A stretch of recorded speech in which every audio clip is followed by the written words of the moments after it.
Halo teman-teman, selamat datang di channel baru saya, Rahma Channel. Jangan lupa like dan subscribe channel terbaru saya ini ya teman-teman ya, agar supaya bisa berkembang. Di sini saya akan bercerita bagaimana kisah saya menjadi TKW di negara Selandia Baru ini. Awal dari Indonesia sampai perjalanan saya awal dari Indonesia sampai saat ini bekerja di Cook Island ini. Semoga teman-teman menginspirasi teman-teman yang ingin bekerja di luar negeri seperti saya, terutama di negara yang saya tempatin ini, Selandia Baru. Karena bekerja di sini tuh tidak ada PT resmi teman-teman ya, kita mencari pekerjaan di sini perorangan tapi dengan visa kerja. Bagaimana caranya? Ikuti terus channel saya teman-teman, semoga menginspirasi. Pertama-tama saya akan bercerita awal mula saya mencari pekerjaan di sini itu melalui tetangga saya dulu sudah lama bekerja di sini, kurang lebih 12 tahun teman-teman. Kemudian pas saatnya beliau pulang, saya menemui beliau dan saya bercerita saya ingin ikut bekerja di negara ini, bagaimana caranya. Kemudian beliau bilang, oh oke, kalau kamu ingin ikut aku kerja di sini, nanti aku akan mencarikan bos untuk kamu di sana, kemudian kamu ikuti instruksi dari aku. Dan saya menunggu-nunggu waktu itu. Akhirnya berapa bulan kemudian, ya sekitar 2 bulan kemudian, beliau mengontak saya, aku sudah dapat bos baru di sini, tapi kamu mengurus segala sesuatu di rumah harus bisa sendiri gitu. Dan saya mengurus apapun keperluan, surat-surat apapun untuk kesini sendiri teman-teman. Ada juga yang membantu si keponakannya, dia membantu untuk menguruskan seperti medikal, untuk menguruskan paspor, mengirim data-data ke sini, ada keponakannya dia yang membantu saya. Kemudian saya mengurus di rumah sambil les bahasa Inggris, tepatnya di kampung Inggris Pare. Dan saya berasal dari Pare Badas, Kediri, Jawa Timur teman-teman. Kemudian saya les selama 4 bulan di sana. Les 4 bulan itu ya bisa ndak bisa, namanya seorang ibu rumah tangga ya teman-teman, pemikiran itu udah macam-macam. Saya les 4 bulan itu saya bisa mengerti, cuma ngomong fasih itu ndak bisa teman-teman. Kemudian berapa bulan, 7 bulan berikutnya kontrak kerja saya turun teman-teman. Akhirnya kontrak kerja saya turun, saya tanpa membaca kontrak itu karena saya tidak mengerti bahasa Inggris. Saya minta tolonglah ke guru saya untuk membacakan kontrak saya ini itu. Dan saran bagi teman-teman sebelum kesini, tolong baca kontrak kerjanya dengan seksama agar nanti tidak kecewa di kemudian hari sesampai di sini gitu ya, maksud saya. Sesuai apa tidak kontrak itu. Jika tidak sesuai, kalian bisa tanya langsung ke bosnya, seperti itu. Kemudian kontrak kerja saya turun. Setelah itu selang 2 minggunya tiket saya yang turun teman-teman. Di situ hati saya senang sekali karena saya udah mau berangkat. Dan total saya nunggu itu 8 bulan berangkat teman-teman. Ya lumayan, ndak lama juga ndak cepet gitu. Tapi senangnya saya di situ tanpa kita di PT gitu ya. Kita bisa nunggu di rumah, bisa nunggu anak sambil belajar bahasa Inggris di rumah.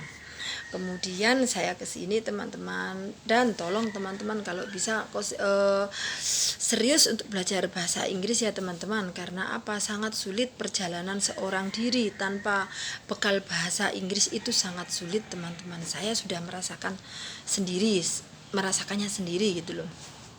Begitu berangkat dari Surabaya, transit ke Bali, dan di Bali itu teman-teman sudah tidak ada wajah orang Indonesia teman-teman, asal kalian tahu ya.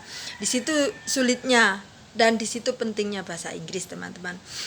Udah sampai Bali, di situ muka orang bule semua, tidak ada muka orang Indonesia. Kemudian saya menunggu berjam-jam di situ, tidak bertemu dengan orang Indonesia. Saya cuma diam saja karena saya tidak bisa ngomong bahasa Inggris ya. Cuma kalau ada orang ngomong saya ngerti. Gitu.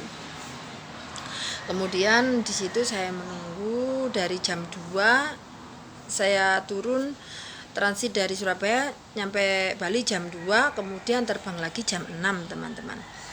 Terbang jam 6 sore. Jam 6 sore itu semalam full saya di pesawat teman-teman, menuju Sydney, Australia. Kemudian saya jam 6 berangkat, nyampe Sydney jam 7 pagi, semalam penuh saya di pesawat. Di situ saya sendiri teman-teman, tidak ada teman bersama saya. Dan bekal saya bahasa Inggris cuma yes dan no. Kemudian nyampe sana Sydney, saya ngikutin orang jalan aja. Terus di bandara, pentingnya teman-teman satu lagi, di bandara jangan merasa malu ataupun takut bertanya kepada petugas, karena petugas bandara itu sangat baik-baik, meskipun orang luar sangat care, sangat terbuka, baik sekali. Di situ saya tidak tahu penunjuk jalan, tanya saja, saya berani asal tanya, biarpun saya bahasa Inggris tidak begitu fasih, saya tanya ke petugas di mana gate ini, gitu. Petugas ngasih petunjuk sampai ketemu. Akhirnya dari Sydney kita terbang itu kurang lebih jam berapa ya, sekitar jam 10 apa jam 11 itu terbang lagi ke ke Auckland, New Zealand. Perjalanan dari Sydney ke Auckland.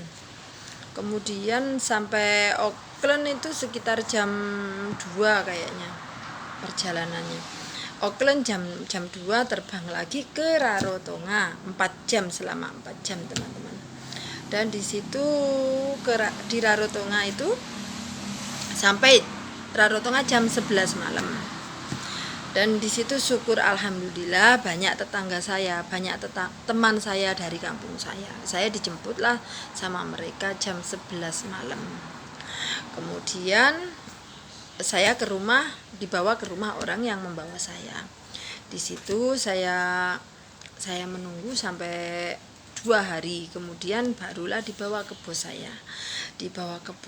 Alhamdulillahnya bos saya sangat baik sekali. Dia sabar mengajari saya bahasa Inggris teman-teman. Kembali lagi tentang topik bahasa Inggris ya teman-teman. Jika kalian pergi ke negara yang menggunakan bahasa Inggris, kalian benar-benar sekolah bahasa Inggris ya teman, yang benar-benar serius. Jangan sampai seperti saya kesulitannya.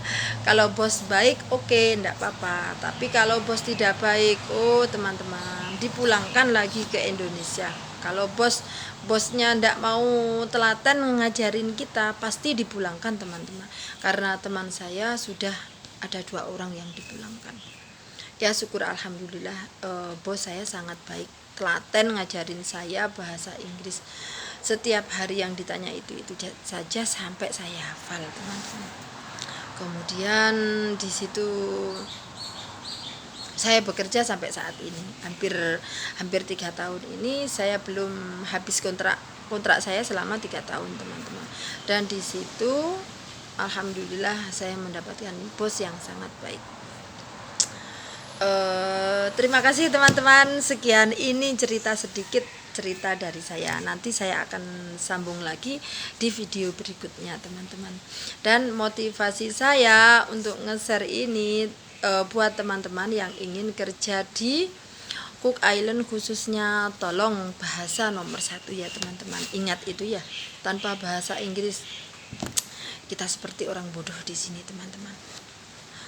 Dan sekian, terima kasih.